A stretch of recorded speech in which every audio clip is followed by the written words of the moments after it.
welcome to the channel. Thanks for checking out the video. This is going to be an area that I'll be shooting some videos from. It's a small corner of one of the rooms that I have, and I'm going to do some changes to it and see if I can make it work to where I can do some of the videos where I show something, and for instance, something like this. This is a new lens I got in, and I'll do a video on it, and currently it's what's recording this. But anyway, videos like this, I want to see if I can have a better setup than what I've had. Also, I need to work on trying to get the light correct. I've had bad lighting in videos where I've had things on this table that I've been showing. So I'm going to try to work through that, get that going with proper lighting. Also, thanks for making the change to this setup. They're on the way. I've already ordered them, so they're shipped, and we'll be here this week.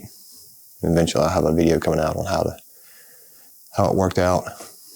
Changing from C-stands, like the light above me is connected to a C-stand. There's a C-stand there that I normally have a camera GH5 up above, looking down, and that C-stand takes up room.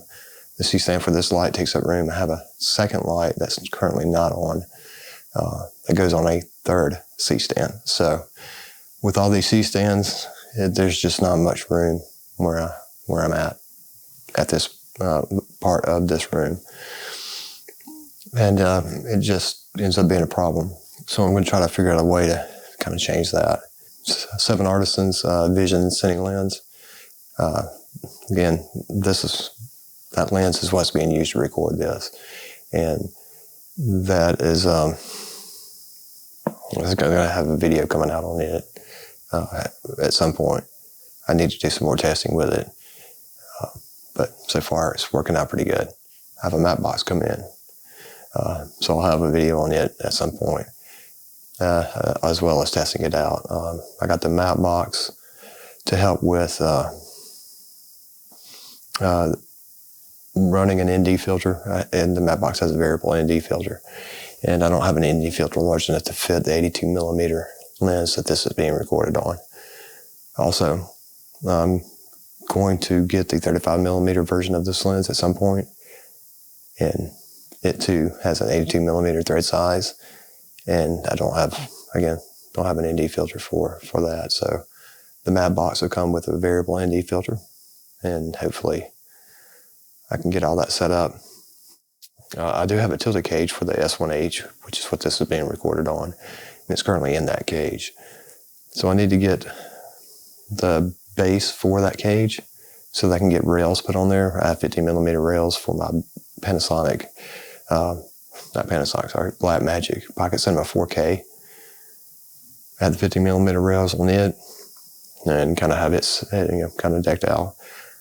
But I don't have anything for the S1H and the Tilta Cage, so I'll be making some changes to that cage as well.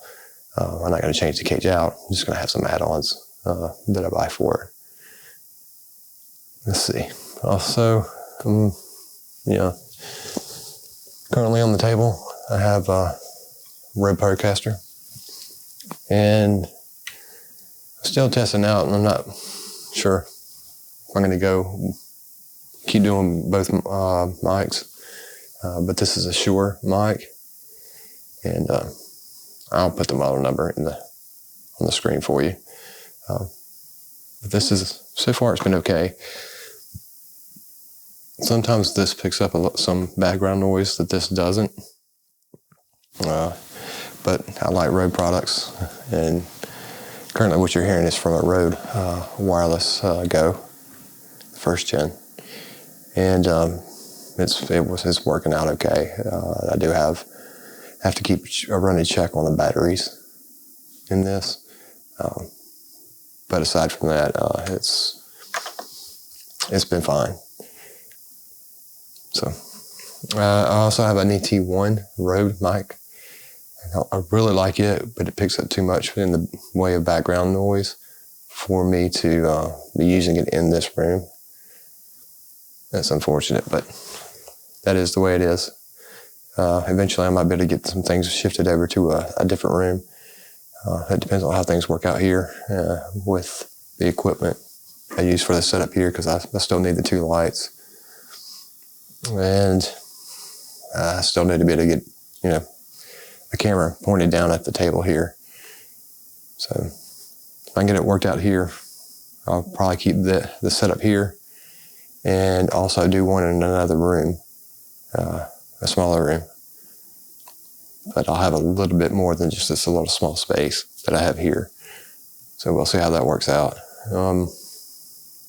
Yeah, I just released a shorts video on AndyCine's monitor mount, and this is it.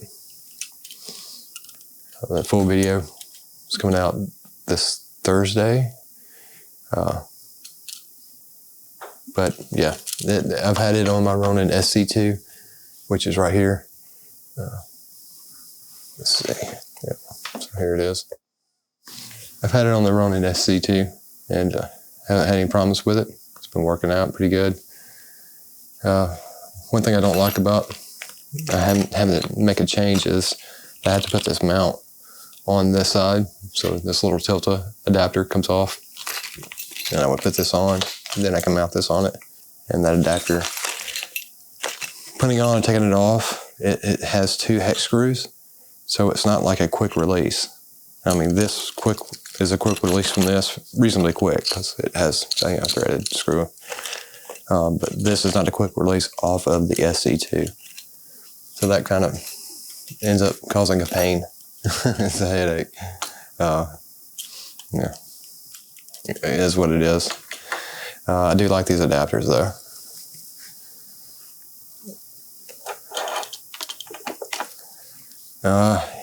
Yeah, that's kind of some of the stuff I have going on. I'm going to try to change up some things.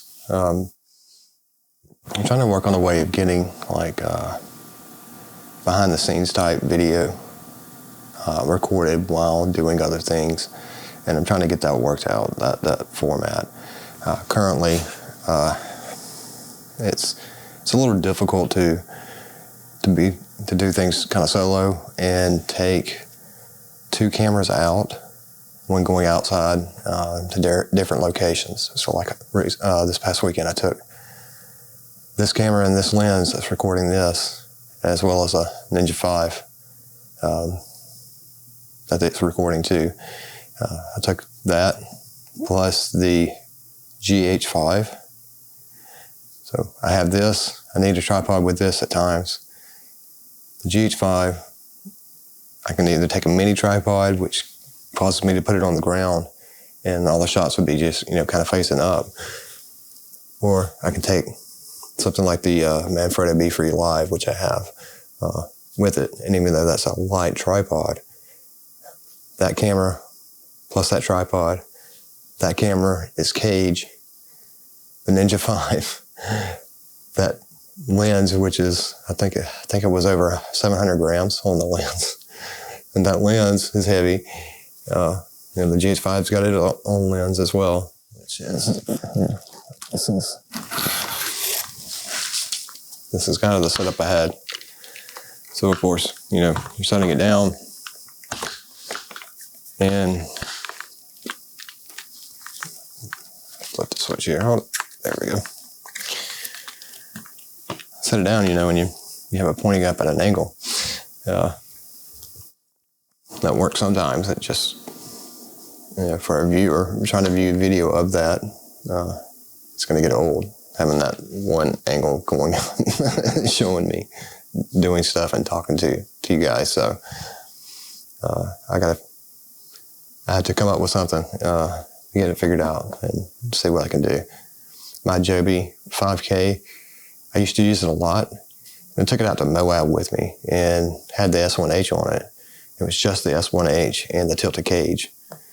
No Ninja 5 connected to it, just the S1H and that Tilta camera cage. So while it was mounted on the Joby 5K, I set it down and kind of framed a shot where I was going to go out and take some photos of a tree that was just like, it's a dead tree that was out in the middle of nowhere. It was kind of neat, and some rocky cliffs in the background. And I set it up, walk away, go to set up the Panasonic S1R to take photos of that tree. And during that process, the camera just simply fell over. For some reason, the 5K stopped holding that camera, stopped holding the weight of that camera. So yeah, it was a little frustrating that it allowed the camera to fall over, even though I set the base on the legs up properly. So I won't be using my 5K Joby anymore, because it simply, it just doesn't hold the weight anymore. I'm guessing something after a time, maybe something in it just kind of gets worn out in some of the joints on the legs. Maybe that's the problem. I don't know. Leave a comment in the description below. Leave a comment in the comment section below if you experience the same problem. That way I know I'm not the only one. But I use the Joby 5K ever since I've had the S1H. I think even before. Actually, I think I had it before the S1H. So I've used it for a while. I just thought it was really weird. I get to Moab and first use of the 5K with the S1H, and it falls over. After that, it just won't support the weight of the camera at all. So, anyway, that was frustrating. But this, I've got this little Manfrotto Pixie tripod, and yeah, it holds the GH5 fine. Also holds my S1R. So far, it's been holding it just fine as well. But it is a mini tripod, and it doesn't wrap around any kind of rails or anything like that. So I would have to set it up on top of something and have it either shoot straight ahead or at a down angle to get a different angle than essentially what you see here. Yeah, in short, I've got some things to work out on that format. And yeah, I think that's pretty much what I want to cover. Just kind of give you guys an idea of what's coming up. Vision series cinema lens. The components and accessories to kind of get this little area set up for doing videos. And yeah, I changed to where I'm trying to do video while I'm out of me doing video, which sounds kind of weird, but yeah, if you're watching this video, you've probably seen videos on YouTube where people do that. So I just want to add more content. I would really like to be able to release two videos per week, and right now it's just kind of a challenge to get out on the weekends to record video and get the locations and stuff just to do one video per week. But if I'm doing two cameras, one of me recording video plus the main one that's actually recording video for a particular purpose, then I think I might be able to come out with a few more videos per month. I'm just not sure if it's going to be how many more it might be per week on average. So it might be like 1.5 video average per week or something like that. I don't really know.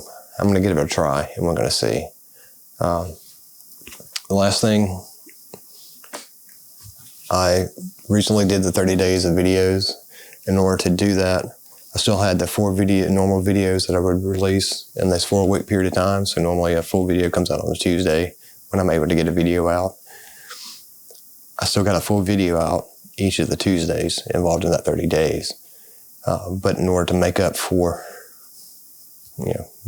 the rest of the days, I had to do YouTube Shorts, and that's done. I still may release a few shorts periodically, like maybe one that leads up to some video that's coming out, kind of get like a preview type thing. That's like 30 seconds. But for the most part, I won't be releasing a video every single day. That was that was a little difficult to do. You know, I'm trying to edit videos late at night because I can't do this stuff during the Monday through Friday during the day. So I have to do it late at night or on the weekends. And it took up pretty much my entire free time trying to get all that stuff done. It just wasn't easy. So I won't be doing that anymore. You know, if YouTube was my full-time job, then yeah, I could do it, but I can't do it when it's not. So I may periodically come out with a few shorts. But in case you were wondering how that affected analytics, in a nutshell, I did get more views during that 30 days. Nothing exploded, you know, took off. The highest number of views so far has been like 1,500 on any one of the videos. The rest of them were less than that. It did drop the average view time a lot. And I've noticed that YouTube puts the shorts in results from regular searches. And honestly, I just don't see most people performing searches for YouTube shorts. Most of the people performing searches are probably doing it so that they can get results for normal length videos. The people that are watching the YouTube shorts are doing it on their mobile devices. And they're hitting a shorts feed, which is nothing but shorts. So the majority of impressions from my videos, or from those shorts videos, came from searches, not shorts feed, which just really wreaks havoc with your click-through rate. So it had a negative impact on the click-through rate. But when something was being suggested on the shorts feeds, it ramped up quick. I also noticed that when something did ramp up quick, and it would go for a few hours, and for some reason YouTube would just kind of kill it. So I would go, you know, 1 hour have like maybe 60 views in an hour. The next hour on that particular video, 0. And like the hour after that, maybe 1. So for some reason, YouTube was only showing those videos on people's shorts feeds. The ones that it did show a lot, YouTube would only do it for a few hours. And it would ramp up, and it would get a lot of hits in a few hours. So like that 1,500 view count video, that shorts video, its views came over about a period of about 4 hours, I believe. 4 or 5 hours. It ramped up really quick. I think in 1 hour I had like 200 something, close to 300 views in like a single hour. And after 3, 4, 5 hours, YouTube just kills it pretty much off of people's shorts feed. It wasn't just that video, it was pretty much all of them that had any kind of ramp up. So even the ones that had, you know, a few hundred views or something like that, they did have a ramp up. There was a period of time, well, 3 or 4 or 5 hours over which it ramped up a little bit. And after that, YouTube killed it and stopped showing it on people's shorts feed. The annoying part was that it shows it on the search results when people do a search. And you might think that's good, except most people doing searches aren't searching for shorts videos. They hit their shorts feed for that. When they do a search, they want the results to show normal length videos, not YouTube shorts, not a 30-second video. They want, you know, 2 minute to 10 minute or possibly more length videos that they're going to want to watch from the search results. So until YouTube gets that worked out, and figures out a good way to do that, it's going to continue to wreak havoc with people's click-through rate. So it does have a significant impact on your click-through rate once it stops being shown on the shorts feed. So just a heads up on that in case you were thinking about doing that. I'm not sure I would recommend it unless your channel is dedicated to nothing but shorts. So if it's going to be a hybrid thing, there's a good chance you're going to see a negative impact as well. So, maybe mine was just a fluke, but it's what I experienced during that 30 days. And yeah, that's pretty much it. Again, in the future, hopefully I can do some of the videos of things like, setups and stuff like that before I start recording regular main videos that would come out on a Tuesday. Maybe I can get an extra video out of me doing setups, like setting up this light, setting up that C-stand there to have like the GH5 pointed down, setting up the C-stand for the extra light, getting these mics ready, getting the Zoom F6 set up, stuff like that. Some people might find that interesting or helpful, and hopefully some do find it helpful. If anything, it gives you an option of an extra video to choose whether or not to watch per week. So I do want to thank everyone who's subscribed. When you're a small channel and you see like the subscriber number go up, even if it goes up by 1, if you see it go up, it's encouraging. The people that have 50,000 subscribers, 10,000 subscribers, 100,000, it's probably not quite as encouraging if they were to see like one day where they had just one subscriber gained in one day. They probably wouldn't even notice that, or either would think something was wrong. But when you're a small channel, it's encouraging. So all of you who have subscribed, thank you so much for doing that. I'll see everyone in future videos, and try to get that format worked out so I can get some more stuff out for you. So kind of looking forward to some things I have going on, like with the Cine lens tests and setting up this. So yeah, I'm looking forward to it, and hopefully you are too. And I'll get some more videos out for you. I appreciate it. Thank you so much, and have a good day.